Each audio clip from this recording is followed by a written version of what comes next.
Nedarim d'Aspézaïm Pechet. Dans notre date, on va rencontrer une halakha, une sugia au fait, de très centrale dans le chasse. C'est la sugia de Torque et les Dibourg. On retrouve cette halakha très souvent. Il y a plein d'exemples là-dessus. Qu'est-ce que c'est la halakha de Torque et les Dibourg? C'est, je peux faire un changement. Si je suis dans un laps de temps qui est très court après ma parole, je peux changer d'avis, je peux annuler ce que j'ai dit. Et c'est une halakha qu'on retrouve dans plein de choses. Donc, dans notre sugia, déjà, on va la retrouver à propos de Nedarim. Quelqu'un qui a fait un Neder, il regrette tout de suite.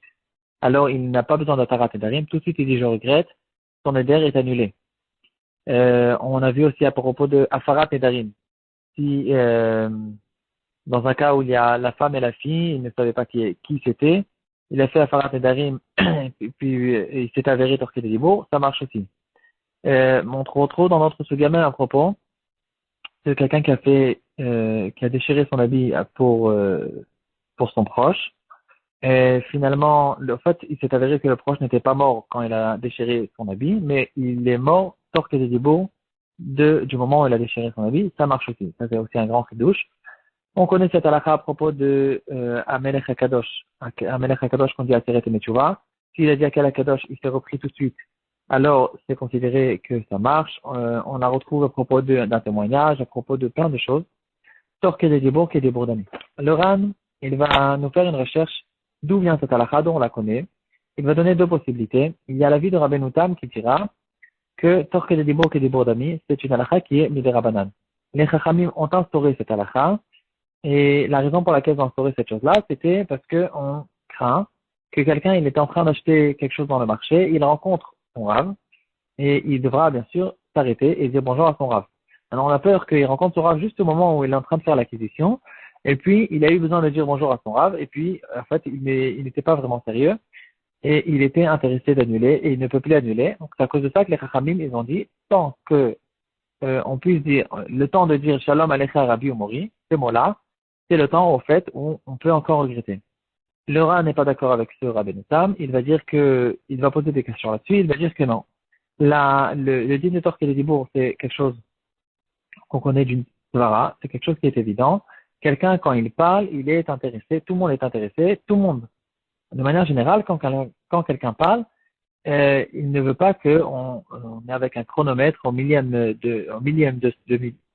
seconde, c'est à la seconde où il a fini de parler, que ce soit irréparable, quoi.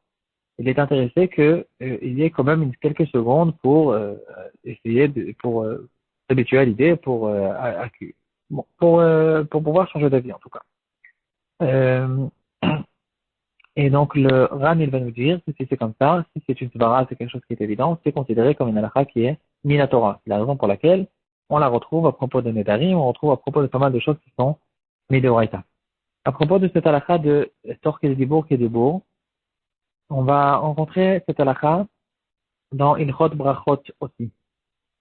Euh, dans dans les Ilchot Brachot, on retrouve dans Shulchan Aruch, il y a certaines brachot qu'on va faire quand, par exemple, on va voir la mer. Quand on voit la mer, on dit Osem Aseh Bereshit. Et il y a un cas qui peut arriver, c'est quelque chose qui peut exister. Quelqu'un qui se trouve en voiture et il voit la mer. Maintenant, il a vu la mer une seconde, à un certain moment.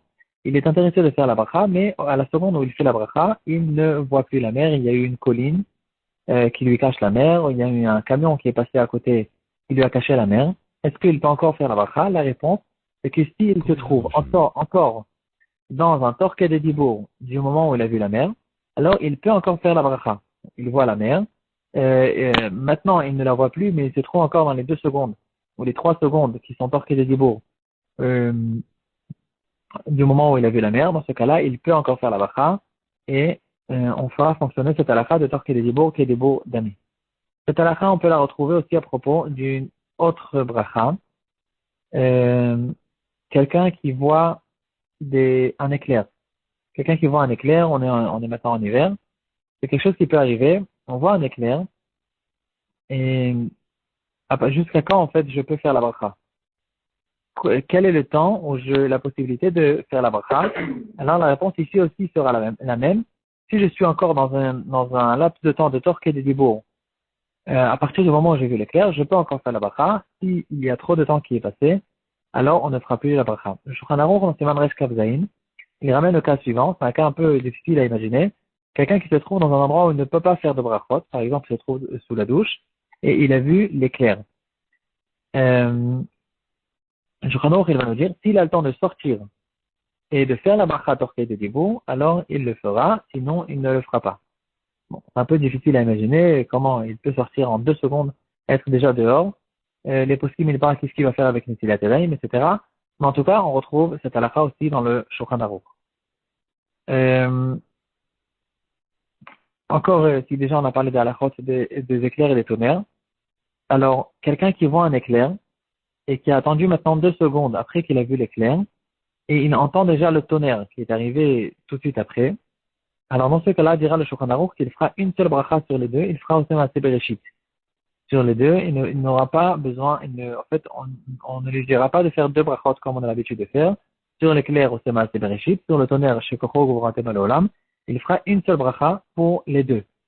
Quel est le dit dans un cas où il a entendu l'éclair, il a vu l'éclair, il a fait tout de suite la bracha de Sema Bereshit, et au milieu de sa bracha, le tonnerre est arrivé. Alors dans ce cas-là, il finira sa bracha, et il fera la bracha maintenant sur le tonnerre, tant qu'il se trouve encore dans le torque de Dibour de l'entente du tonnerre qui est arrivé plus tard. Euh, pour finir, il y a une preuve du Sefer Tzitz Eliezer, de la halakha qu'on vient de voir dans le Shulchan Aruch. Le Tzitz Eliezer va nous sortir une halakha qui est très très très courante à propos des éclairs.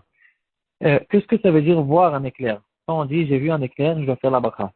Est-ce qu'il faut voir l'éclair lui-même, la lumière, l'électricité qui se trouve dans le ciel, ou bien il suffit de voir la lumière que l'éclair fait? C'est très courant. En général, on ne voit, la majorité des fois, on ne voit pas l'éclair lui-même. On n'a pas le temps. On se trouve dans la maison, on voit tout d'un coup que la maison est éclairée par un éclair. Est-ce qu'on fait la bracha dessus ou pas? Et là, le Tzitz Eliezer, il va nous prouver du Shulchan Aruch que oui. Et comme ça sera la halakha.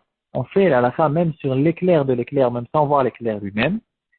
Quelle est la preuve? Parce qu'on a vu dans le Shulchan Aruch quelqu'un qui se trouve sous la douche et il a vu l'éclair. Et donc, le Shulchan Aruch il dira qu'ici il peut sortir tout de suite, il fera la bracha comme on vient de voir.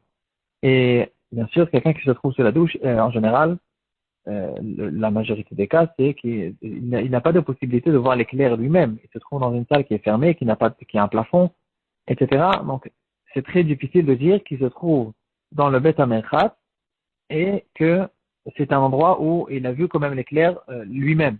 Donc ici, il y a une preuve qui est assez claire. Il dira le Tzitz Eliezer qu'il suffit de voir la lumière de l'éclair pour pouvoir faire la bracha.